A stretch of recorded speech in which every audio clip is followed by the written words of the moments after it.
Senadora Simone Tebet, que bacana, que honra poder conversar com uma mulher tão atuante, uma mulher que está tão à frente da política e agora ganhou muita relevância pela análise minuciosa dos documentos na CPI da pandemia. Primeiro, parabéns, eu queria que a senhora falasse um pouquinho desse trabalho na CPI da pandemia, fundamental para identificar ações e omissões, principalmente do governo federal.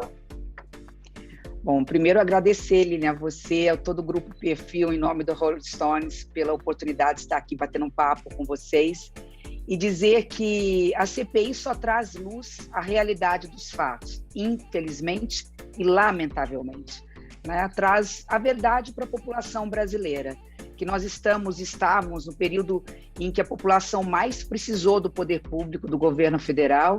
Nós estamos diante de um governo inoperante, de um governo omisso, de um governo incompetente, de um governo insensível aos problemas mais básicos da população brasileira. Quando a população brasileira mais precisou do presidente da República, ele virou as costas. E a CPI, infelizmente, que estava numa linha de condução dessa possível omissão dolosa do governo federal, com atraso de vacinas, querendo saber por que faltou oxigênio nos hospitais do Amazonas, faltou kit intubação para dar um mínimo de conforto aos pacientes intubados, e na UTI nós tivemos que enfrentar um escândalo tão importante ou tão grande quanto, que foi o esquema, né, a suspeita, pelo menos, e com indícios seríssimos de corrupção, de um propinoduto, de um vacinoduto, envolvendo inúmeros servidores, núcleo político, núcleo militar do governo federal.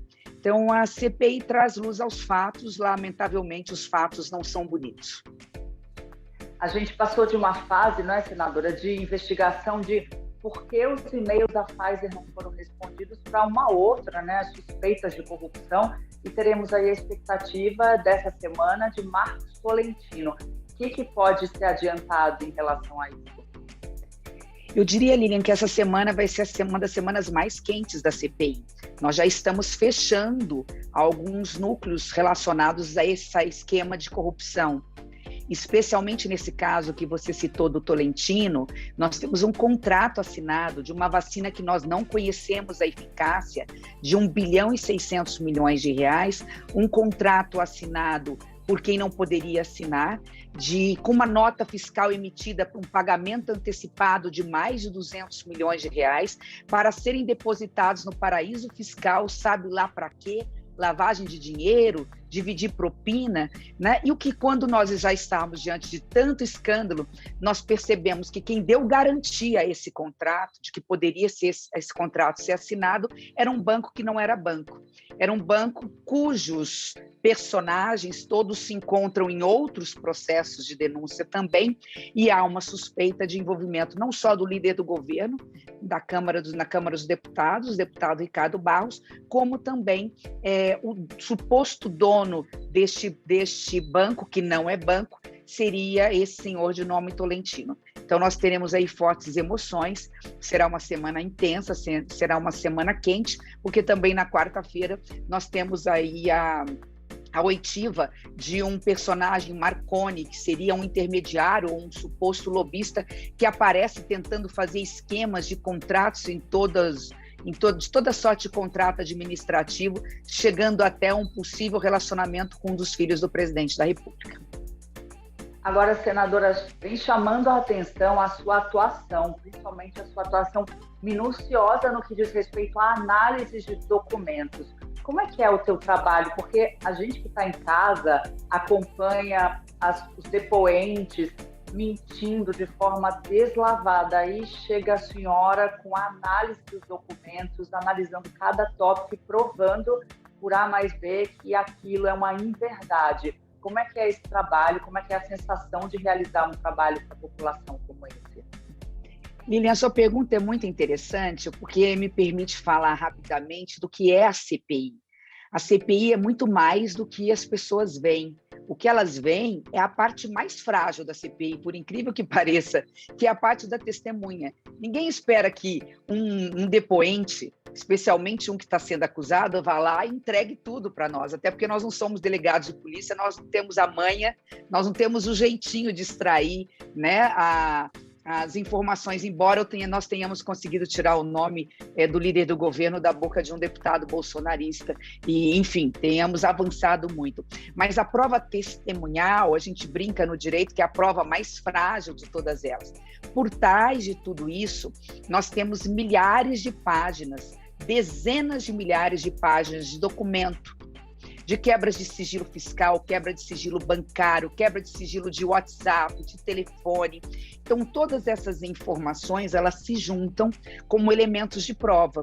No meu caso, no contrato da Covaxin, por que eu me debrucei sobre a Covaxin? A gente tem muita denúncia de tentativas de compras de vacinas, e realmente elas aconteceram no sentido de tentarem comprar vacinas suspeitas ou superfaturadas, mas a única que se tem contrato é o da Covaxin. Então eu falei, deixa eu analisar isso.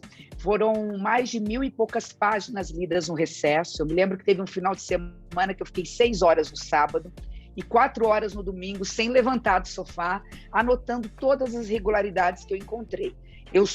A minha área é direito, eu sou professora de direito público, embora esteja há 20 anos fora de sala de aula, mas ainda lembro alguma coisa, né? Então, isso me chamou a atenção muita coisa estranha, inclusive essa questão da garantia, né? Trazer para o direito público os contratos de direito, algo que é muito comum no direito privado, nas relações particulares, mas não é comum no direito público, que é essa garantia de um banco que não é banco, isso não existe na legislação. Então, tudo isso a gente pôde analisar e compartilhei com os colegas, são extremamente competentes, aplicados, e com base nisso e com as suas assessorias, nós conseguimos avançar bastante no contrato da Covaxin. E aí, graças a essa sua visão minuciosa, a esse estudo, a senhora virou até meme, senadora. Os jovens já conhecem a senhora. Assim, manda para Simone Tebet que ela vai ver se é verdade ou mentira. Mostra para Simone Tebet. E aí, como é que você vê a política na visão dos jovens? A gente está aqui com Aventuras na História, que traz relatos de fatos antigos e também do que acontece no nosso dia a dia, na nossa política. Como é que os professores vão explicar esse momento para os jovens, senadora, na sua visão? Lilian, eu acho que sim, que pela primeira vez em muito tempo, e falo isso muito emocionada, porque muito nova eu fui para as ruas lutar pelas diretas já, eu tinha 13 para 14 anos, e depois não parei mais. Tivemos o Fora Collor, eu tinha 24 para 25 anos, enfim. Participei, portanto, de 2 processos de impeachment de presidentes. Pela primeira vez em muito tempo, eu que tenho 2 jovens, uma de 20 e uma de 23 anos em casa, todas muito antenadas com redes sociais, eu comecei a ver de novo a juventude se interessada por política. Então, se há alguma coisa de bom, se é que a gente pode dizer que há alguma coisa de bom numa pandemia sanitária, não há nada de bom, mas se há que alguma coisa que a gente possa extrair de positivo da pandemia, em função da CPI, desses escândalos, é que o jovem passou a falar e a se interessar mais por política. Isso é extremamente positivo. Então, respondendo a sua pergunta, eu acho que não é o professor que vai ensinar alguma coisa ou falar alguma coisa. Eu acho que vai ser um ensinamento compartilhado. Os professores têm que ouvir muito a juventude, o que eles tiveram, que os jovens tiveram de ensinamento, né? Ouvindo as redes sociais, conversando com seus pais, interagindo com a classe política. A gente recebe muitas mensagens de jovens, não só nas redes sociais, mas até mesmo nos nossos e-mails, então, encontrando nas ruas. Eu vim para Brasília agora, essa semana, fui abordada, fiz uma conexão, estava em São Paulo, por 3 pessoas. As 3 eram mulheres, de faixas etárias diferentes. A última devia ter algo em torno disso, 22 anos de idade. Você precisa ver a paixão com que ela falou de política. Ela falou assim, esse país é nosso, senador, a gente tem que agradecer a CPI, a gente voltou a falar de política, se interessar por política e acreditar nos políticos. Então, eu acho que é isso, Lilian, eu acho que os professores têm muito a aprender com a juventude com os professores, vai ser um aprendizado compartilhado em relação a esse episódio, capítulo tão triste da história do Brasil. É o que a senhora falou, essa juventude é muito antenada, muito bem informada, porque está nas redes sociais, está buscando informações na internet, mas também está nas ruas. Qual foi o teu sentimento, a tua sensação deste final de semana que passou na Avenida Paulista? Qual era a reivindicação? Qual é o sentimento das pessoas? Lilian, também eu que tive na Direta Já, como eu falei, e tive a oportunidade de ver, meu pai esteve no maior comício da história da redemocratização do Brasil, que foi o comício no Vale do Anhangabaú em 1984. Então veja, né, eu tinha 14 anos de idade naquele momento e me lembro até hoje daquela cena, aquela foto imortalizada, né, muitas vezes em preto e branco, em filmes que a gente vê em documentário e na televisão, Ulisses Guimarães, em tantos outros ali, Mário Covas, Moreira, Franco Montoro, entre tantos. E ontem eu tive, nessa manifestação de domingo aí na Paulista, nós não tivemos número, nós tivemos algo até mais importante do que isso. Nós tivemos uma união de correntes ideológicas diferentes. Nós tivemos do PCdoB, nós tivemos até o DEM, ou seja, nós tivemos da direita à esquerda. Nós tivemos bandeiras da Força Sindical de um lado e do PSDB de outro. Nós tivemos o PDT, nós tivemos o MDB, nós tivemos todas as correntes ideológicas, nós tivemos vários pré-candidatos à presidência da República. Nós não tivemos número, mas aí eu me recordo que a primeira reunião pelas Diretas Já tinha algo em torno de 5.000 pessoas apenas. E depois disso, nós tivemos milhões na rua que mudaram a história do Brasil e conseguiram reabrir o Brasil para a democracia e voltamos a votar para presidente da República. Agora é o processo inverso. A gente vai às ruas para que nós possamos continuar tendo o direito de votar para presidente, para que os nossos jovens possam sair às ruas 7 horas da noite ou 2 horas da manhã e sem preocupação de ser abordado por um policial que vai encarcerar esse jovem sem dizer por que está prendendo, que ele possa nas redes sociais ter a liberdade de dizer o que quiser, absolutamente o que quiser, obviamente dentro dos limites da Constituição, porque ninguém vai lá inventar com fake news, né, caluniar uma pessoa, mas ter a liberdade absoluta de expressão sem ser tolhido, sem ter um processo, sem ter um poder executivo limitando os seus poderes. Então é para isso que nós estamos nas ruas. Eu acho que esse é um movimento, Lilian, que começa. É o primeiro passo de muitos que virão numa caminhada que é difícil, ela é árdua, mas eu não tenho dúvida que ela será vitoriosa.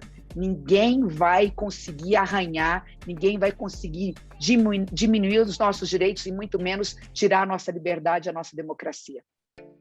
É uma longa caminhada para 2022, senadora. Esse é o próximo passo? O seu próximo passo está lá entre os vários pré-candidatos na Avenida Paulista. Estava o nome de Simone Tebet também? Lilian, eu quis mais ali que a força de uma mulher estivesse ali. Né? Eu não me coloco como pré-candidata, eu ainda não conversei com o meu partido sobre isso, a gente tem até o final de setembro para decidir. De qualquer forma, eu digo sempre, e isso eu vou repetir, independentemente de colocar meu nome como pré-candidata à presidência do Senado, da presidência da República. Primeiro, não é possível, numa maioria absoluta de mulheres, numa sociedade onde a maioria é mulheres, não ter uma pré-candidata ou uma candidata à presidência da República. E segundo, onde tiver a terceira via, lá estarei eu. Não interessa o nome. Acho que não dá mais, infelizmente, para voltar ao passado e muito menos ficar no presente. Você me fez uma pergunta anterior, eu respondo em uma única linha agora. Estamos todos reunidos, da esquerda e da direita, não estamos falando de nomes. Nós estamos dizendo que não dá mais para continuar com o atual presidente da República. Nós estamos ali defendendo a democracia e a abertura do processo de impeachment do presidente da República. Já há indícios suficientes, a gente sabe, a senhora mais do que eu, já que trabalha aí na área do direito, são necessários resquícios jurídicos e também políticos. Já temos essa combinação, senadora, na sua visão? Excelente pergunta, porque agora eu me dirijo ao jovem. O impeachment requer, obviamente, o aspecto jurídico. Esse nós já temos. Não crime de responsabilidade, mas no plural, crimes de responsabilidade, e nós temos vários já protocolados, processos ou pedidos na Câmara dos Deputados. Mas o impeachment requer ainda o elemento político. O elemento político do impeachment, ele exige pelo menos 2 pré-requisitos. O primeiro, uma economia combalida, né? Uma economia fragilizada pelos erros da classe política, principalmente do executivo.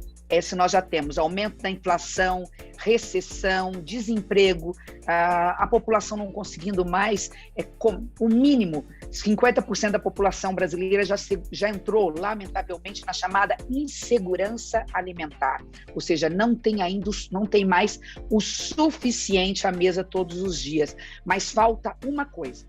E a única coisa que falta, e sem isso nós não temos abertura do processo de impeachment, povo na rua. Não há impeachment sem manifestação popular. E por isso que eu disse que esse evento de domingo foi o primeiro de muitos que virão. Quando a rua for tomada pelas pessoas, aí sim nós estaremos diante, claramente, de uma pressão legítima do povo junto ao presidente da Câmara dos Deputados, que é o único que tem poder de abrir o processo de impeachment de um presidente da República. E o pessoal da Rolling Stone quer saber, na hora que Simone Tebet não está analisando processos, documentos, não está debruçada sobre a CPI, o que toca na playlist da senadora? Sou bastante eclética, só não gosto muito de heavy metal, mas eu gosto de tudo. Mas, enfim, são do momento. O momento que eu comecei a fazer política, o momento que nós estamos agora, que é muito similar. Eu tenho tocado muito Legião Urbana, gosto muito, e Elis Regina, como nossos pais. Mas, como disse, eu sou a geração MPB, então estou voltando às origens. Senadora, queria agradecer por esse bate-papo, dizer que é um orgulho, como mulher, ter uma representante levando de forma tão digna a política do nosso país. Muito obrigada, viu? Eu que agradeço, Lília. Muito obrigada.